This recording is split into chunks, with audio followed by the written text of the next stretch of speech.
morning. I'm Billy and this is Jammer 360 and we are on day 10 of Run for the Wall. We are now back with the Midway route. We were down just north of Richmond, Virginia. We'll be heading into the DC area with one stop at the Marine Corps Museum. Okay, we're gonna do something a little different this morning in just a second.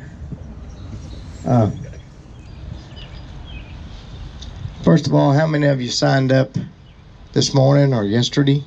FNGs.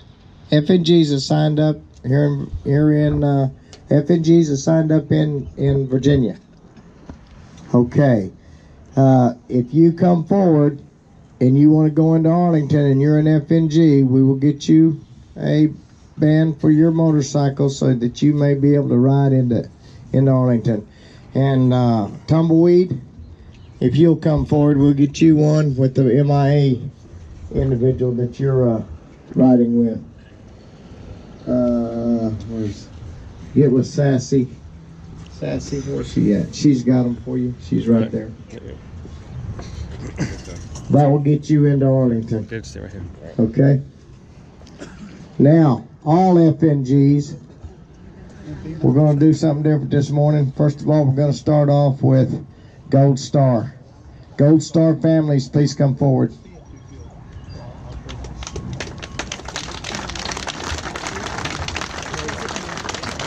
These are folks that their family paid the ultimate price for our freedom. Blue Star families, Blue Star, please come forward. That should be everybody. MIA. MIA. Blue Line families. Lost your family. Those are police officers.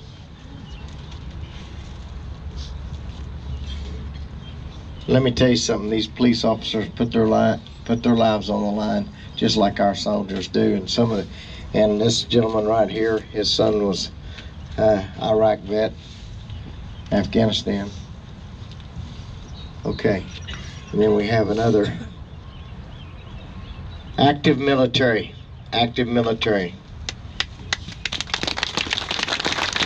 Private Lee, it's good to see you again this morning.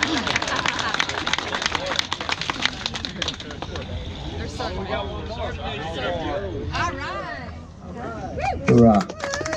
Hoorah. Okay, where is our West Point inductee? West Point inductee. Where is Luke? Where's Skywalker? Skywalker will be my wingman this morning going into Washington, D.C.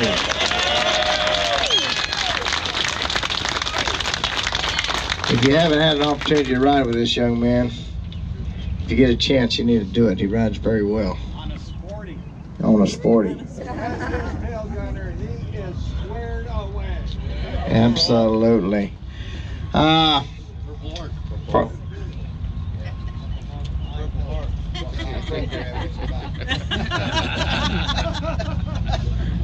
Purple Heart, you that shed blood for this country.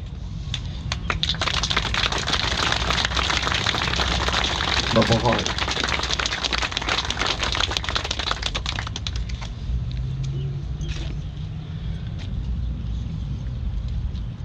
He's still making his way up here, but he's doing good.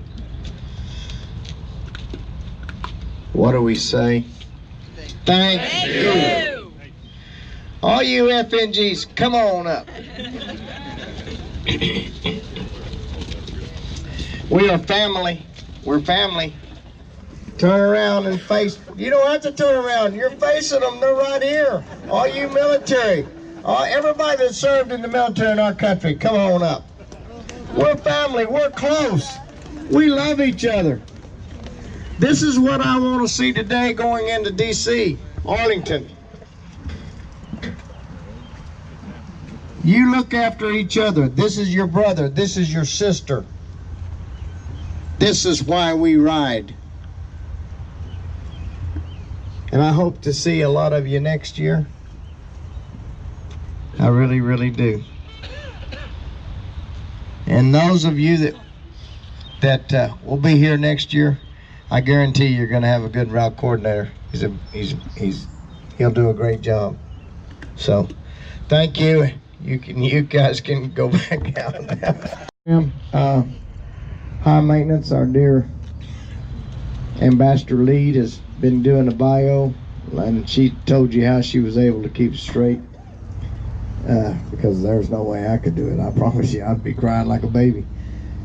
And y'all all try to make me cry every day. You're gonna quit that.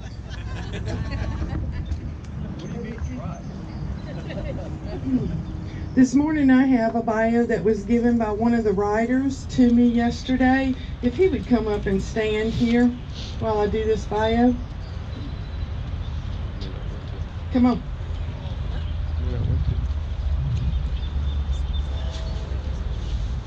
First Lieutenant Dean Arthur Taylor, Jr. My friend, Dean Taylor, was born on August 25, 1946, in the Atlanta, Georgia area. He was just a little more than a week older than me. Dean had two younger sisters, Kathy and Marilyn. Dean and I met when we were both 12 years old in the summer of 1959. We were about to enter the 7th grade at Tyrone Junior High School in St. Petersburg, Florida. Dean lived just a few blocks from my house, and his parents were also one of my paper route customers. Back in those days, a boy with a bicycle could deliver newspapers directly to your house. We were neighborhood playmates as well as schoolmates. We would ride bikes, climb trees, and explore the woods together. We probably got into trouble together, teasing his sisters too. Dean and I both played the clarinet and marched in the band through our 7th, 8th, and half of the 9th year at Tyrone Junior High. Dean and his family moved back to the Atlanta area in '61. We were 14 years old by this time as Dean was saying his goodbyes to school friends and neighbors. I would never see him again and only occasionally hear about his family in Georgia from some of his former neighbors that were still my paper route customers. Dean graduated from Tucker High School in Georgia in 1964. After attending the University of Georgia for a few years, Dean joined the Army Reserves and became a commissioned officer in the spring of 1966. He completed flight training as a helicopter pilot in Texas. He was part of the 198th Light Infantry Brigade, 23rd Infantry Division. The 23rd is also known as the American Division. Before deployment, Dean married a Georgia girl named Hattie in the spring of 1967. He was deployed to Vietnam November 3, 1968. Dean flew the OH-6A helicopter built by Hughes Aircraft. The 6A was also known as the Cayuse. The Cayuse is a 4-blade helicopter with a max capacity of 4 people, one of which is the pilot. Its mission profile was varied and included personnel transportation, target coordination, and even sometimes to draw enemy fire. Helicopter pilots would frequently refer to Cayuse as flying an egg because of its shape. Dean's helicopter was shot down under low ceilings and visibility with an artillery observer and radio man aboard. All crew members survived the landing but were all killed by small arms fire. First Lieutenant Dean Arthur Taylor, Jr. died January 15, 1969, somewhere near the Quang Nay province. Dean earned several commendations during his short tenure in the Army. He was awarded the Army Wings, the Bronze Star, a Purple Heart, and the Air Medal. He was a very young man, just 22 years old, and had been in Vietnam a little more than 2 months. Now I have something to share with you as we begin our final 2 legs to the wall. Women and men, old before their time, reach out and touch me. Tears stream down their faces as they silently mouth names I know all too well. I cannot embrace them. Some people come regularly, bringing flowers and letters. I cannot smell the flowers. I cannot read their letters. One young girl propped a picture of a soldier and a note against my foot. This is my father. I never knew him. If you served with him, please write to me. I did not serve. I cannot write to her. A grandfather tried unsuccessfully to choke back tears as he explained to his grandchildren that their mother is not buried here. I cannot help them. A widow asked for my permission to remarry. Her children need a father. She needs a husband, she said. I cannot grant her wish. Veterans bring mementos and photographs of boot camp graduations, of infantry companies, of hooches, and of groups on R&R. I was not there. I cannot reminisce with them. Grieving families come to me with painful questions and seeking solace. I cannot answer their questions. I cannot console them. People come from around the world to stare at me. I evoke in them terrible memories of a horrendous war. I cannot spare them. Politicians stand before me, pretentiously speaking of the courage I represent, of the sorrow I embody. I cannot silence them. Protesters, screeching of the evil in me. I cannot hate them. There are many things I cannot do because I am only a wall. I cannot explain to parents why their sons and daughters died. I have no words adequate to console children for the death of their parents. Therefore I stand mute, the focus of love, hate, greed, loathing, distrust, rage, need, longing, and pain. But I will continue to stand here because I am not just any wall. I am that wall.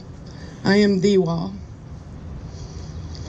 God bless you all as you go to the wall.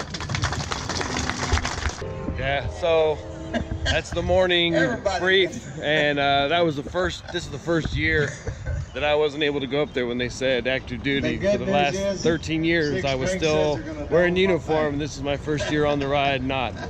All right, so what's your name? I'm Kearney Forrester. They call me Hoops. I'm from Austin, Texas. I started in California. I'm going all the way to DC on the Southern Route. And when was your FNG year? 2009. This is number 10 for me. Outstanding. So we arrived at Quantico. Right behind me, you will see the Marine Corps Museum. See the shape of the building there, the spire going up. It's supposed to be at the same angle as the flag of the Iwo Jima Memorial. So this is our last stop before we head into DC, and the run will come to an end. So this here is the atrium inside the museum.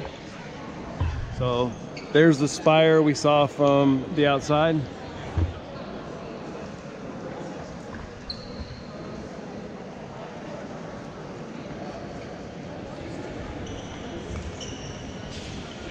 So you've seen him on the ride with us, and here he is in the museum, Sergeant Major Overstreet.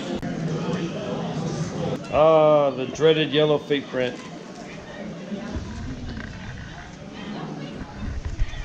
It's where every Marine starts. All right, the bikes are all lined up. We're getting ready to leave the museum. So we turn back, wave goodbye to the museum as we head the final leg for the 2018 Run for the Wall.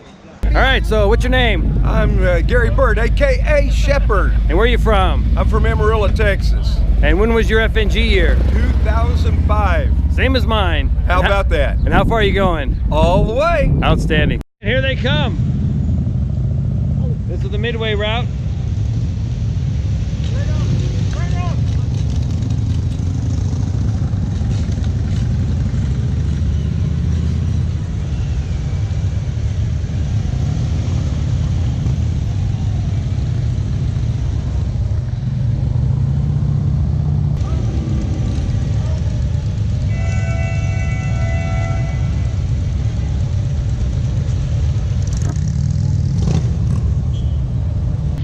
So the Midway route is in. Now we wait for the Southern.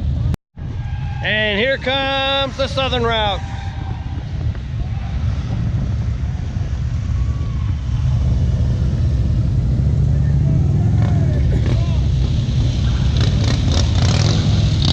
Go in, all the way in, all the way in, all the way in.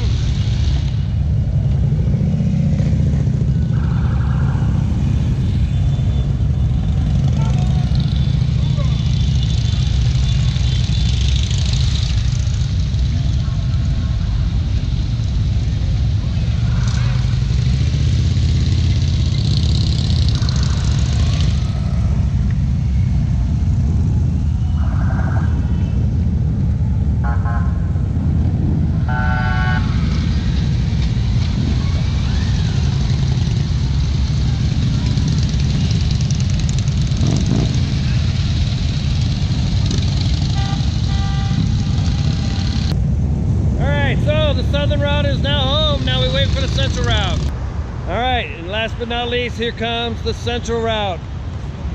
They are the group that started Run for the Wall 30 years ago, and the last group to come in.